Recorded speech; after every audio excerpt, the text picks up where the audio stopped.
here, but he's a very important man in Australia and also in the world. I know him personally because I use one of his products. Some call him the king of links, the master of the link business, the CEO and co-founder of Linktree. Let's give it up for Alex Zaccaria.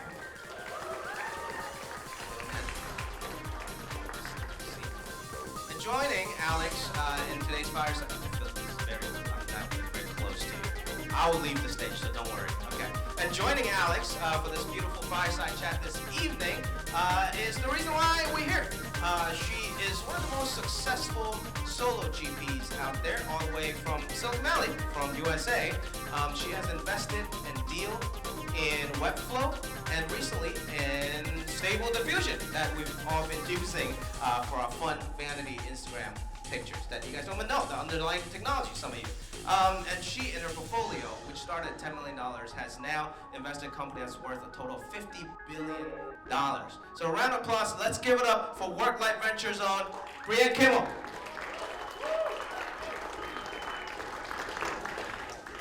All right. Thanks for coming, Alex. Thanks for having me. So tonight we're going to kick things off. We want this to be a pretty open format, upbeat. Alex is coming to talk about the creator economy, and I'm super excited to be back in Sydney. I actually lived here for about 5 years, have permanent residency here, and so it's good to be back and hanging out and meeting all of the new startups and seeing what's going on in town. But Alex, I wanted to kick things off. Coming out of the pandemic, there's a lot of people that are starting stuff.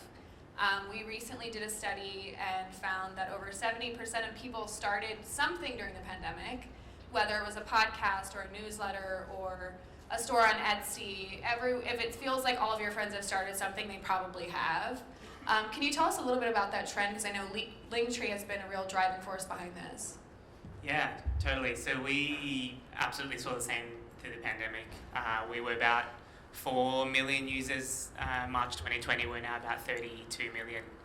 A lot of that tailwind through the pandemic of a lot of creators, all those through this ultimately what became this really big acceleration in digital transformation, combined with those being at home that may have had a brick and mortar store that didn't have an online presence, or those that now have a lot of time on their hands because they may have lost their job, unfortunately, and can now focus on their passionate or their creative pursuits, or side hustles that supplementing their income, their family. We really saw this massive growth, especially here in Australia. We saw around 7x growth in the creative vertical and about 6x in the influencer vertical compared to only around 5x in the rest of the world. So it's definitely a hotbed here of growth here as well. Yeah, that's amazing. And one thing that I love thinking about is the fact that when Worklife was founded in 2019, this was before the pandemic, and I've always been a big believer in remote work. Research, study, statistics, most employees wanted a few days at home or wanted more flexibility and the ability to work from anywhere. It was more that employers needed to catch up. And so now we're in this world where you've removed a commute, you've removed all of these things that sort of held you back from doing the things that you love. But what we're starting to see is when people have a little bit of extra free time, they're not just watching more shows on Netflix, or they're not just, doing nothing about it. Many people are starting really interesting businesses, and those side businesses can very quickly surpass their even tech salary. What are some interesting examples that you've seen at Linktree of side projects that have turned into something much bigger? Yeah, we saw heaps. There was a really cool one actually called Cardi Gang. There was basically a couple girls in Melbourne that started creating knitting kits for their friends. They turned it into a Shopify store. They then started doing courses on how to knit. Now they're doing tens of millions in revenue. We saw similar with a company. Tens of millions in revenue. Yeah. Oh my God! Wow. Yeah. We're seeing there's one called Tarts and Non, where they were literally baking tarts for people in their apartment building, and then their word got out. They started baking more tarts, and now they got into then they started a Linktree. They were selling it through their Linktree, a drop per week, and now they've got 6 stores around Melbourne. And so these little seeds of innovation, or through need or economic instability, and then also I guess through the democratization of tooling. This was what also came with through the pandemic, along with all these creators, or the passion economy, or the rise of the creator economy. Also came this rise of tooling, right? And massive platforms to facilitate and enable this, to make it all way easier. And so we're just going to continue to see more of that, I think. And so they were two really cool examples. Yeah, that's awesome. Yeah, one thing that I think a lot about is the rise of the multi-earner. It does feel like a lot of people are finding many ways to make money.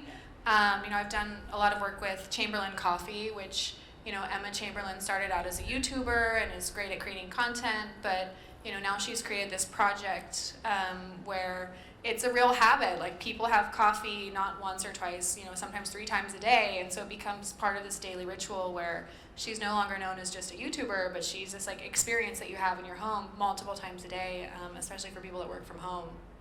Yeah, so at least multi-hyphenate kind of person. And it's really, where I think when people first started seeing the growth of Linktree, it was kind of not really understanding why this thing exists.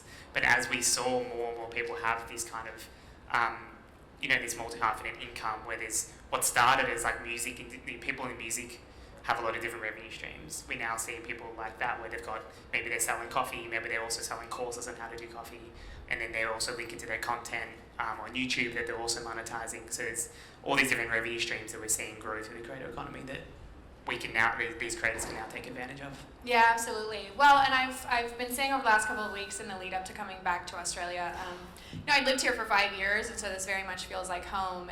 And now that I've traveled to other parts of the world, it does feel like Australia really sets the tone for where work is going. If you think about American culture and very much Silicon Valley culture, there has been a lack of work-life balance for far too long. And coming back to Australia, you start to see that you can work at a startup. Like, you could work at a Canva, you could work at a Linktree, and still have a life outside of work. We've also noticed, Jimmy and I were recently in New York, and every single good cafe in Brooklyn is run by an Australian. And so I think there are many things that Australia has exported in a really important way.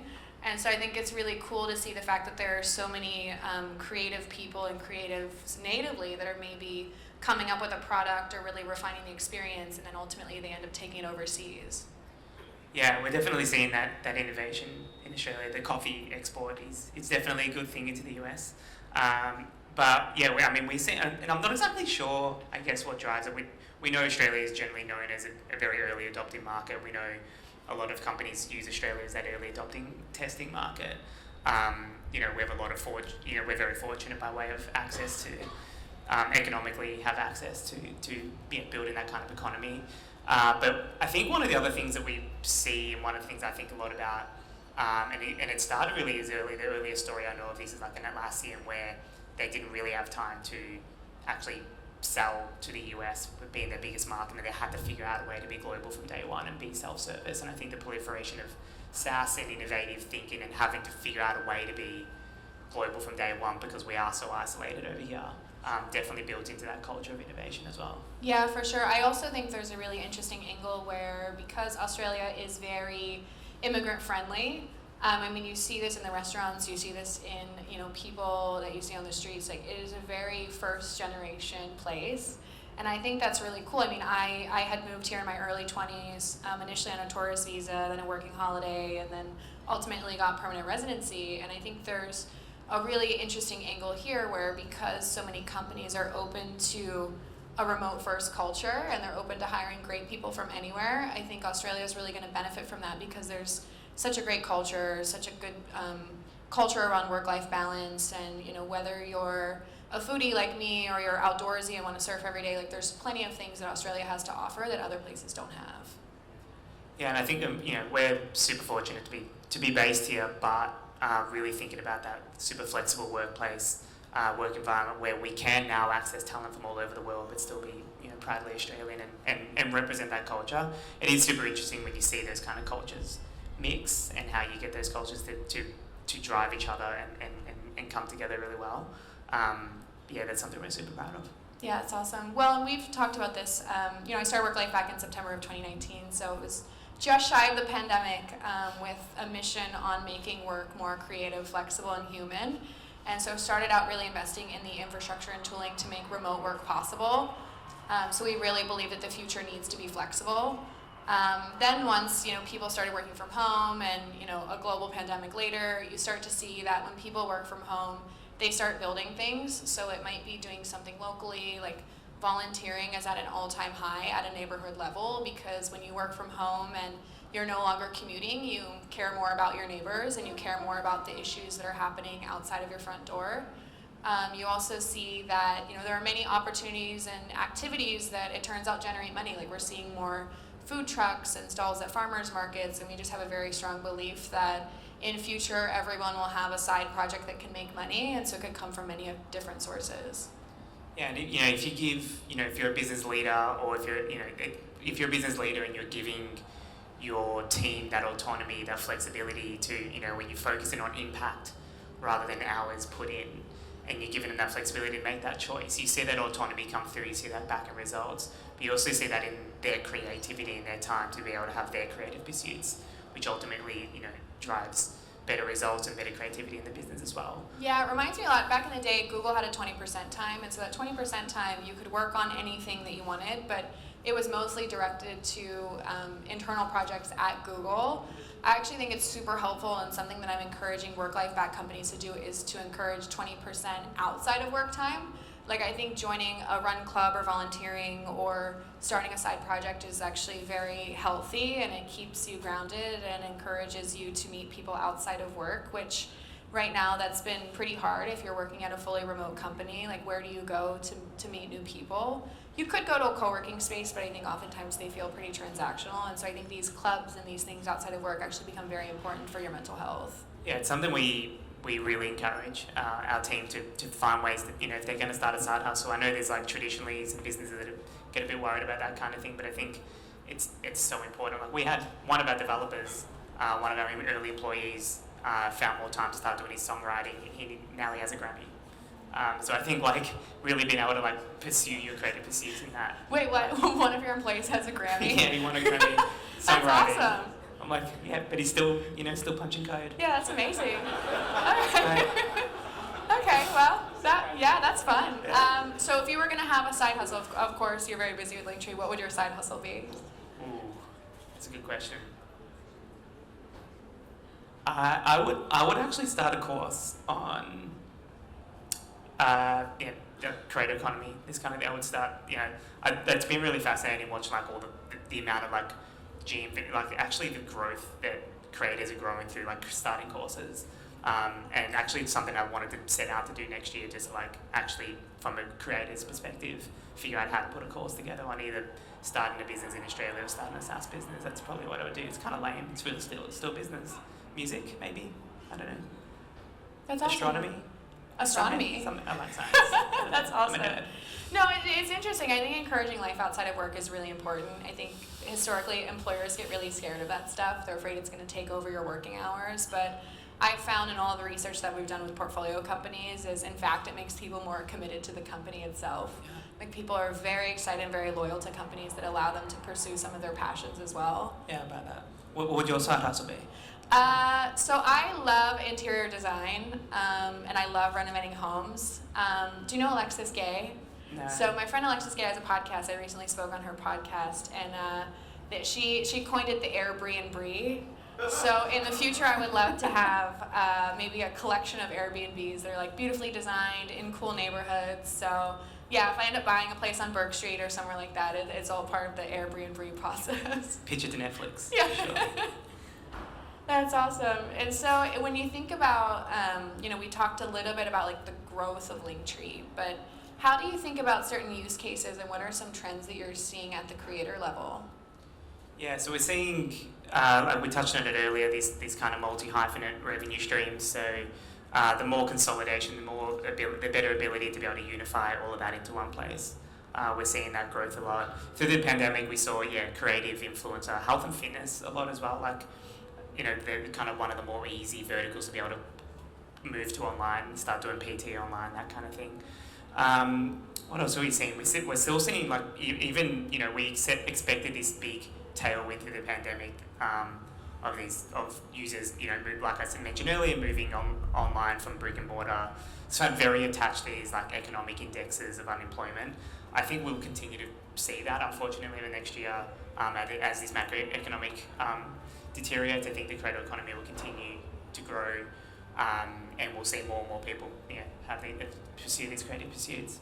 Yeah, it's so interesting with coaching businesses specifically. When we ran our survey recently on side projects, coaching can be incredibly specific, and some of the top earners that we uncovered were moms that were teaching other moms about homeschooling.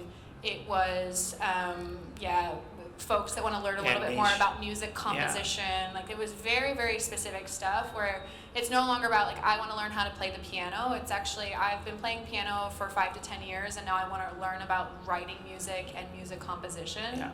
And so I think we're entering this world where whatever you're into, you can start to make money off the back of that. And one thing that I encourage, I know we have a lot of creators and folks that have recently written books or started podcasts, or they're starting to figure out what their niche is. The more specific, the better. And I think, like, if there's something that seems incredibly crazy, or you feel like you're the only person in the world that's ever thought about this thing, odds are there are thousands of other people that are also interested in that same topic. And so I get super excited on some of these niche industries or interests that people can make a lot of money off the back of. Yeah, like if you were to ask me top tip on if you're going to become a creator, it'd be absolutely focus on a niche. Like we actually published a creator report recently, and one of the we talk about this a lot, where actually you're significantly more likely to earn over $100,000 the more niche your content is around a really specific topic. Yeah, that's awesome. I think it's Jack Johnson over there. I'm not sure who it is, but I've heard tonight's like a very big show, so if you hear a lot of applause, that's what's going on. It's interesting on the making money thing. I've been just organically connected to a lot of people during the pandemic who were really tired of what they were doing. They were either working in consulting or legal, or some version of like climbing the corporate ladder, which they got really tired with. And many of them ended up starting businesses that they had no prior experience or no knowledge of the topic whatsoever, which I think is super cool. I think we've gotten to this point where there's enough information on the internet, there's enough free tooling or premium tooling that you can get any sort of business off the ground. And I think it's super promising to see, an example that I love is I was connected to a woman that was clinically burnt out during the pandemic, working very long hours. Zoom fatigue is very real. She had really had it with work stuff, so she decided to quit her job. She started a cowboy boot company in Austin, and in less than a year she was making more money than her tech job. And so I think there's all these very specific examples where if there's something that you want to pursue as an interest or a hobby or a passion, it's not going to take that much longer to actually surpass your current salary, and you're going to be significantly happier. Yeah, there's this kind of interesting thing happening at the moment where it's really this kind of intersection of what you could call like the democratization of digital presence. So like tools like Linktree, we help you get online. The democratization of creativity, so Canva, but also generative AI and the ability to be able to create easier.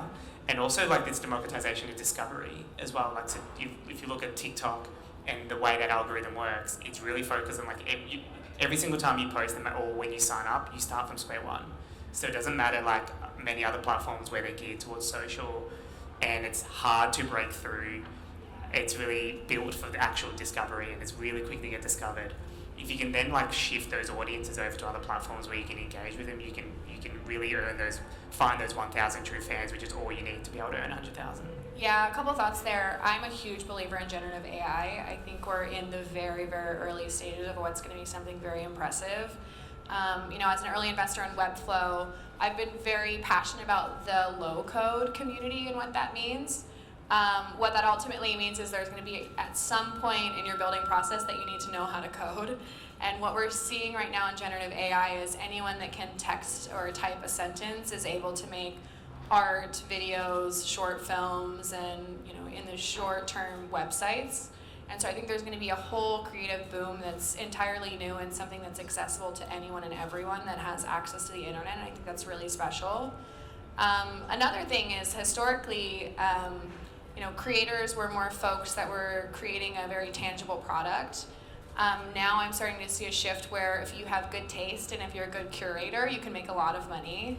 I pay for Substacks that send me a new playlist every week or send me, works of art that someone else made. And I think having a good eye is also a way to make money as well. Yeah, curation is a huge form of creation, and we're seeing that a lot as well. Of just actually Linktree is being made from those that are just like curating interesting content together for sure. What are some of the weirdest things you've seen on Linktree? I probably can't talk about them.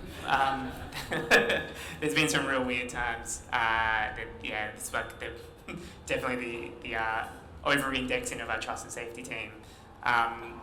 But we've seen like it's kind of goes niche, more niche, and more niche. Like we saw, even like this necessarily weird, but it was like surprising the amount of audience, the size of the audience this guy has, where he's like a building inspector, like literally like.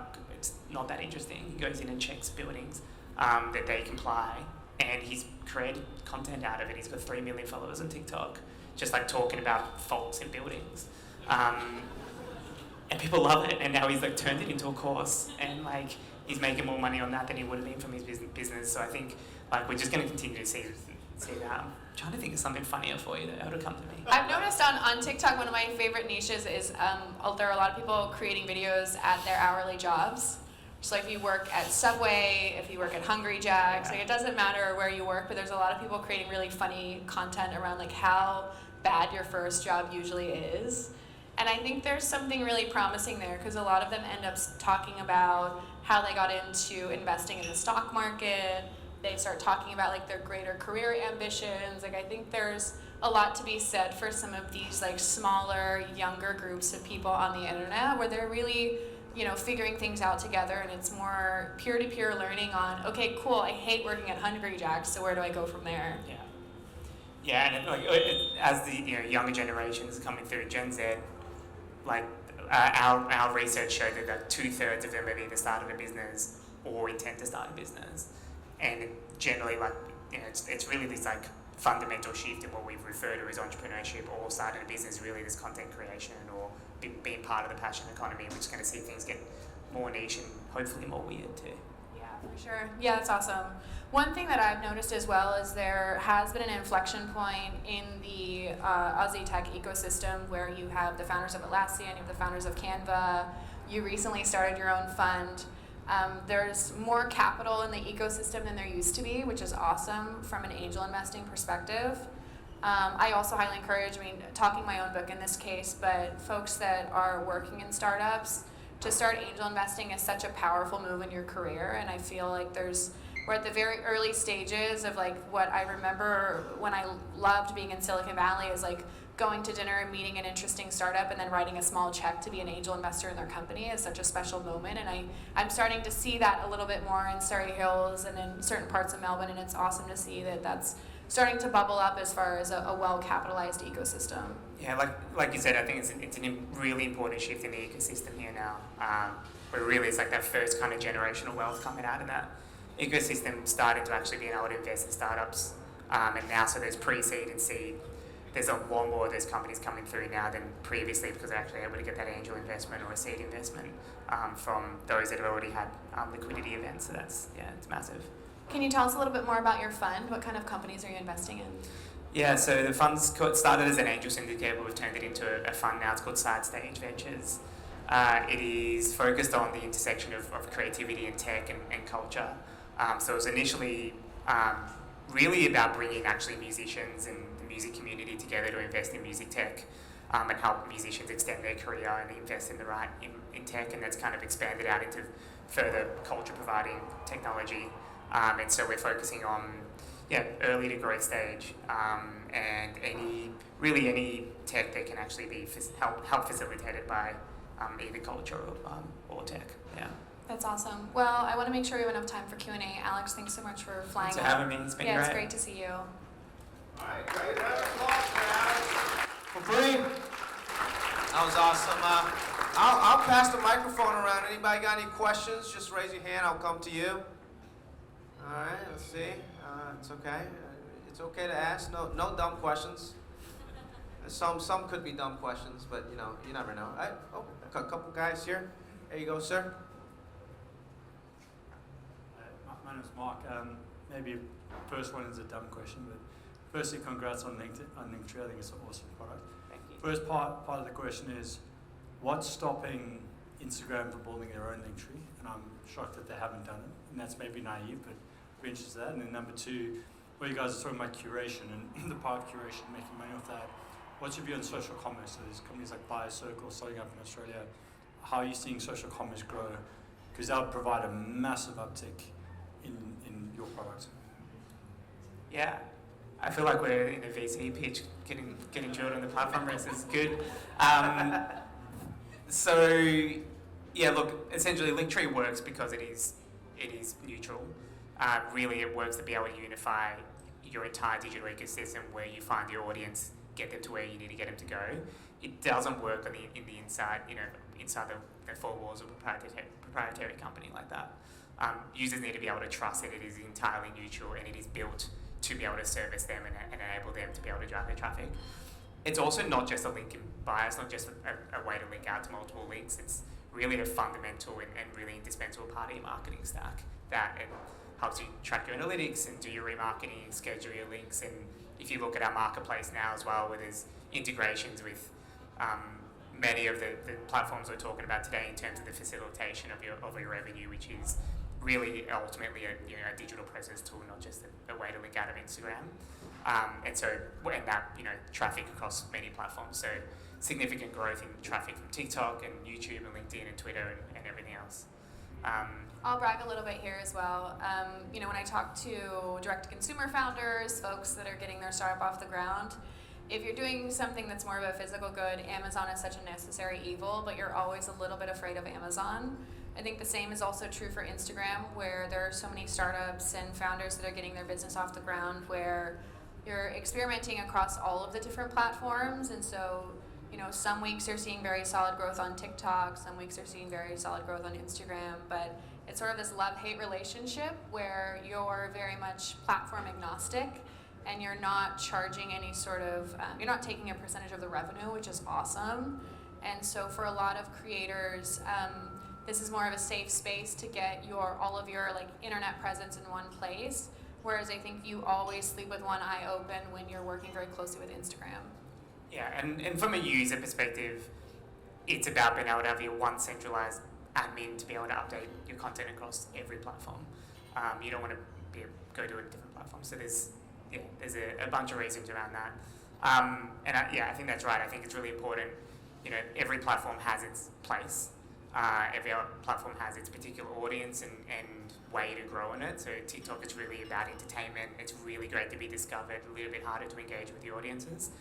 Instagram, a little bit harder to be discoverable. Once you have that following, it's way easier to engage with them. And so you want to be able to make sure you're cross-pollinating between these platforms, which is where Linktree can really help you out as well and really make sure that you're owning your own audience, not relying entirely on one. I forgot your second question. Social commerce, yeah. So Linktree, we've been thinking about this for a little while and how we build commerce into things from tip jars to actually selling products. There's some really great Australian companies coming through that are focusing on this well. I know the founder of one of them's here, Carded, that are making it easier to curate products that you want to sell and be able to embed them and through social. And that's definitely something we're thinking about as well. Awesome. Thank you. Thank you for your question. I saw one more question back here, and we'll do a couple more. Hey, Sam. So this question is for Bri. Bri, so we knew you before you moved to the States, and has been amazing to see your career and kind of your shift into angel investing. So we'd love to kind of hear about how you got into angel investing, kind of picking up on that thread that you were talking about earlier, and then also just kind of what you think is important for Australia to think about in terms of kind of building out the ecosystem further and how we can all think about playing a part in that. Yeah, thanks, Sam. It's interesting. As a woman in tech, and many of us are here together, less than 2% of venture capital goes to women and people of color. Less than 2% of VCs are women and people of color. And so I think there's a lot of reasons to take the financial risk and to really build a portfolio and to start giving back in the ecosystem. I think it encourages the next generation, and it gives future founders hope that they too can do something like starting their own firm. When I got started, I had been angel investing out of my own pocket, which at the time was like very minimal savings. So I had always worked in tech, but I had always lived in very expensive cities.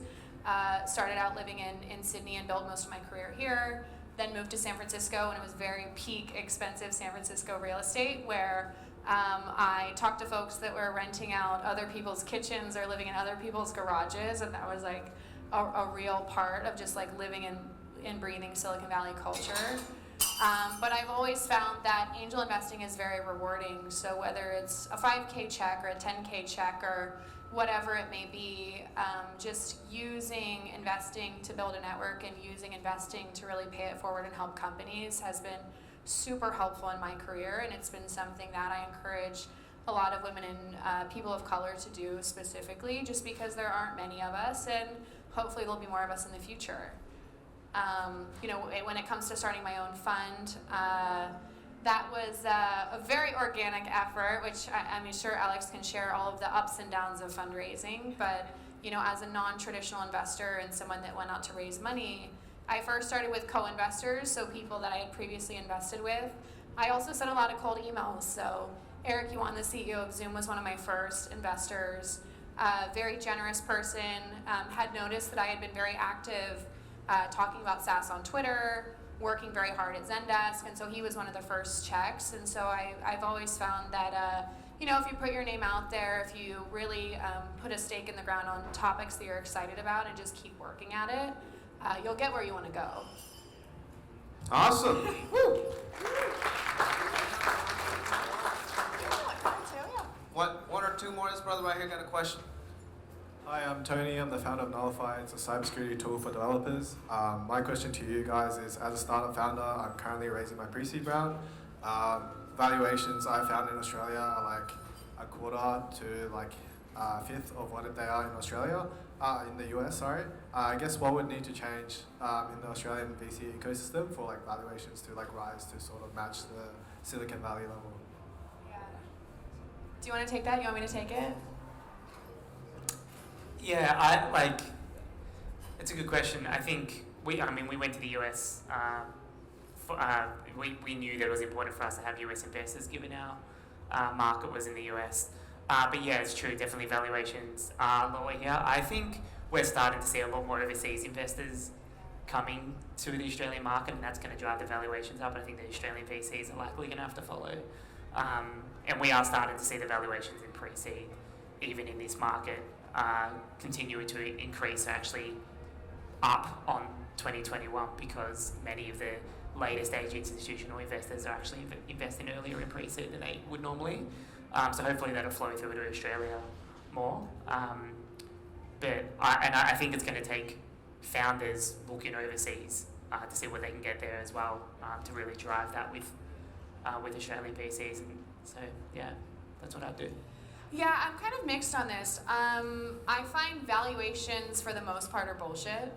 Like there are many companies that have been undercapitalized, or they raised at a very low valuation. They operate, get to an MVP, they start to find product market fit, and then they go out and raise a big round from a Silicon Valley firm at a very favorable valuation. And so I'm usually less concerned with the stage of the company. What I will say, as far as maybe overseas and specifically Australian companies as opposed to Silicon Valley companies, is once you have revenue, like there is no argument against revenue. And so the sooner you start making money and the sooner you have very tangible metrics, investors will come to you. I've seen this with Canva, I've seen this with Linktree, I've seen this with Dovetail, like the companies in the region that have raised from top Silicon Valley firms. You basically have your pick of the litter, where once you start working, people will be knocking on your door and they'll be taking flights over, they'll be trying to have dinner, like you'll be pushing them away. And so my question is always like, how do you raise a reasonable amount of money at a reasonable valuation to then start to see a markup over time? Because what you wouldn't want to happen is you end up raising a large round at a very high valuation, and then you have a lot of catching up to do. And so I think in a lot of ways, startups are more slow and steady, win the race. And I think oftentimes overseas companies do that better than Silicon Valley companies. Great. Hope that was helpful for you, sir. We got one more quick one. This guy over here. It better be a good one, man. All right? Just make it simple, make it nice. Thank you. Thanks, Bri and Alex. This is Tom from Sydney, Australia. One of the selling points of Linktree is its simplicity. That's the reason I would recommend it to my auntie who is starting her bake shop. So, however, I've been seeing creators almost graduate from Linktree into their own personal websites.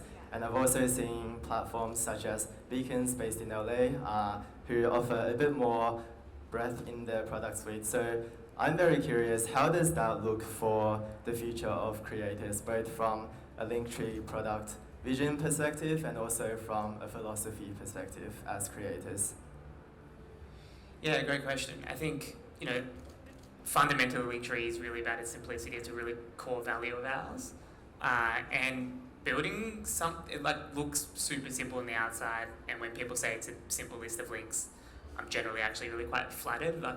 To be able to have that feeling, even at this scale, is actually really complex to build. And there's this thing that I refer to as like the complexity convection that happens where you grow with your users and you continue to add functionality that they're requesting or that you think is valuable to them, and all of a sudden it's actually just become way too complex for the new users that are coming through. And so you need to make sure that you're continuing to remove things that aren't working, or continue to make sure the UX and UI is as simple as possible whilst building that powerful functionality. And it's something, one of the core tenets of what we aim to do is to find that intersection of power and simplicity. We've got users on, the real pro end of the digital literacy scale, that work on behalf of the biggest celebrities, biggest brands in the world. You've got Selena Gomez and Bieber and Jamie Oliver and massive brands, through to your auntie selling a bake shop, or emerging podcasters, or those that don't even know what a browser is, for example. And so finding that way to be is powerful enough for the users that have influence, but also understand how the internet works and really look for that powerful functionality, with that real ease of activation, signing up, onboarding, and being able to just have it as your digital presence tool is what we're really focused on. Ultimately, there is enough functionality if you look at our marketplace, and as you integrate that, you actually don't necessarily need a website. And so aim is to not necessarily have to graduate from there, but even if you are going to graduate from there, say you need a full-blown e-commerce store, or you're going to use Webflow to build a more comprehensive information-based website, or whatever the website is, that actually you still have many other places that you need to send your audience to. It's not always to your website.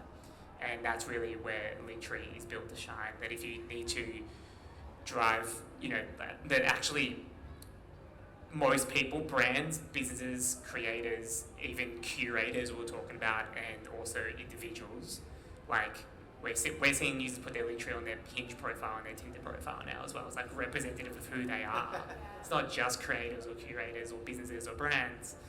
And it's about representing everything in one place. When you're linking to content on platforms, where those platforms are incentivizing you to keep that content on their platform, it's about being able to link out as social to whatever it is that you need to get your audience to as quickly as you possibly can, with as much recency and relevance as possible. Not necessarily just driving them to a home page where it's still 5 or 6 clicks to go find whatever it is you were just talking about on that social content platform. So websites are great, serve a purpose, Linktree can still sit in front of it, is how we think about it.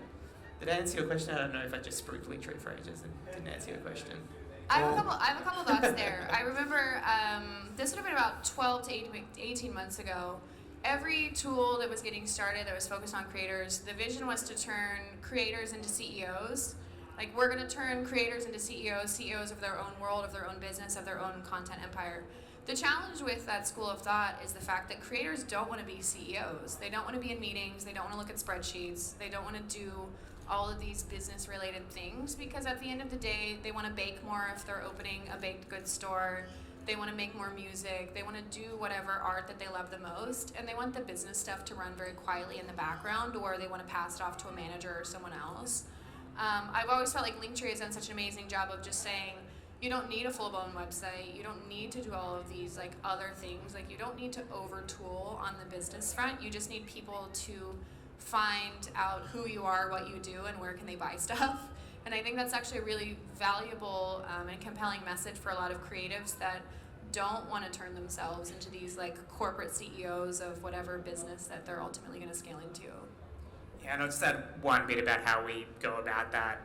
So we don't track MAUs as a key success metric because we're actively building functionality that means you don't need to log in. We want creators to get back to creating, not spend time in Linktree. The best UI is no UI. How can we help automate and make this easier for you? How can we figure out what link you should be adding or make recommendations to? It means you don't necessarily need to log in, so we update your content automatically, those kinds of things. And that all is all driven through the tenet of linker first, a user we refer to as a linker first, and Linktree second. How do we help them win? If they win, we win.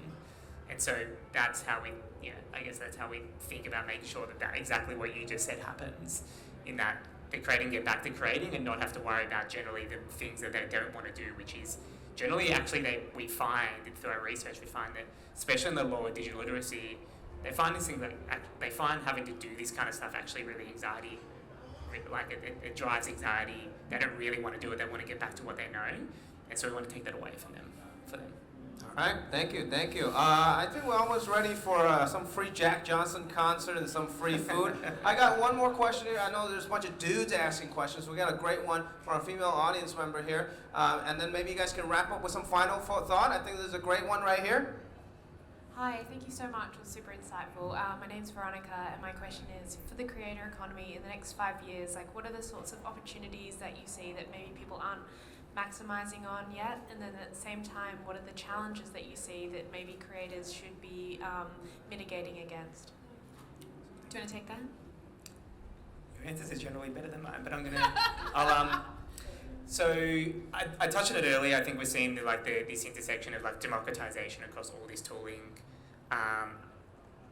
which is super interesting. I think generative AI is going to play a big part. It's probably going to be the topic of conversation in many of these things for a while. But it's truly fascinating to see people be able to like create in the way they weren't able to, get discovered in the way they weren't able to, and then we'll continue to see this explosion of tooling around that to help creators be able to capture that revenue, build that money, like actually monetize, run their business, etc., like we saw through the pandemic. On the challenge side, it has historically been very difficult to actually monetize as a creator. We know that through that creator report we published, over half of them have never earned over $1,000. Only 12% of them make more than $50,000 US, or the median income in Australia. But there is this huge opportunity still where generally it is relatively untapped. In it, we're starting to see more creators and more tooling help creators figure out a way to monetize when they're getting more niche, or they're able to understand their audience better and they can monetize in easier ways. So we are seeing that improve. We know that like majority of brands still haven't really even tapped this market as a brand channel, and we are seeing more brand revenue come into this channel since the Apple privacy changes. Where paid media isn't as effective anymore, and so they're starting to utilize creators who have real authentic audiences. It's not about eyeballs, it's about building that real authentic community where they have engagement and they trust them, and brands can work with them more easily. So we are starting to see that big shift, and so that, actually kind of genius move from Apple has really started actually like long tail started to see this big shift brand revenue into this space. So I think it's going to take a little while.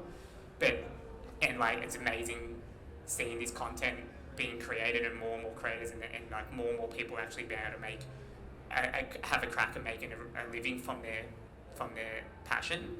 It has historically been actually relatively hard to really monetize that, and we definitely want to play our part in making that change, and hopefully more tools are going to come about and do that as well. Yeah, that's awesome. Are there any Kygo fans here? Kygo? Okay, cool. Yeah, there's Kygo fans. So when I met Kygo, it was really interesting. We mostly know him for his music. When I talked to him, his vision was to build the next Margaritaville.